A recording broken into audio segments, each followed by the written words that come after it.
Man never expected that he would be summoned to another world for a second time. Even more ridiculous, his former female subordinate didn't even recognize him, so Jack didn't hold back. He raised his hand and smacked her on the butt. The moment that slap landed, the female knight froze, because that strength and habit were exactly the same as the former hero from years ago. It was the reward method only Jack ever used. 思い出したかよ、俺のこと。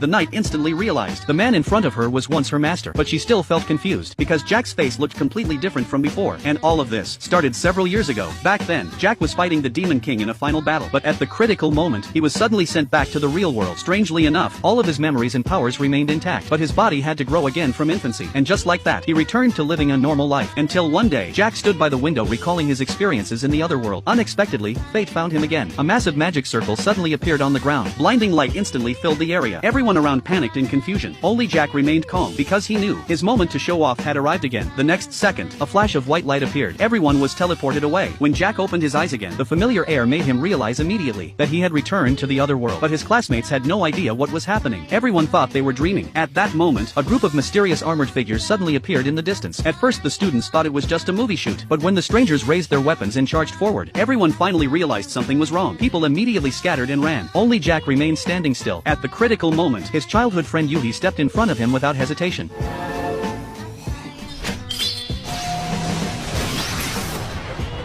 But the next second, Jack grabbed her hand and quickly pulled her away. Not long after they left, an army suddenly appeared in the distance. The soldiers rushed directly toward the mysterious attackers. Soon after, a group of mages joined the battle. Flames and magic exploded wildly across the field. The once quiet area instantly became a battlefield. The scene terrified the students, their faces turning pale. But Jack felt something strange. According to his memories, this war should have ended long ago. And just then, he suddenly sensed a familiar kind of magic coming from those enemies. Yuhi was about to ask what was wrong, but a blue-haired female knight sharply interrupted them. She ordered the two of them to leave the battlefield immediately. When Jack saw her, a smile appeared on his face, but the knight didn't recognize him at all. She followed a blonde knight and charged straight into battle. The moment they joined, the situation changed instantly. The fight quickly became a one-sided massacre. After the battle ended, Jack and the other students were brought to the royal palace. The king told them that the kingdom was currently under invasion by demons. 5 years earlier, the country had once been saved by a hero. Now that the students had suddenly appeared, just like when the hero first arrived years ago, it meant they were the new generation of heroes chosen by fate. After the danger they had just faced, everyone was confused but afraid to leave, so all the students stayed in the kingdom. The boys trained in swordsmanship with the blonde knight. The girls studied magic with the blue-haired knight. Only Jack spent every day slacking off. After all, he was already one of the strongest people in this world. However, one day, while he was skipping training, the blue-haired knight caught him red-handed. Seeing Jack's carefree expression, she tried to drag him to training by force, but Jack wasn't nervous at all. Instead, he made a taunting gesture toward her. The blue-haired knight instantly got angry and raised a wooden sword to teach him a lesson. But the next second, Jack easily dodged her attack. Then he swung his hand again and gave her another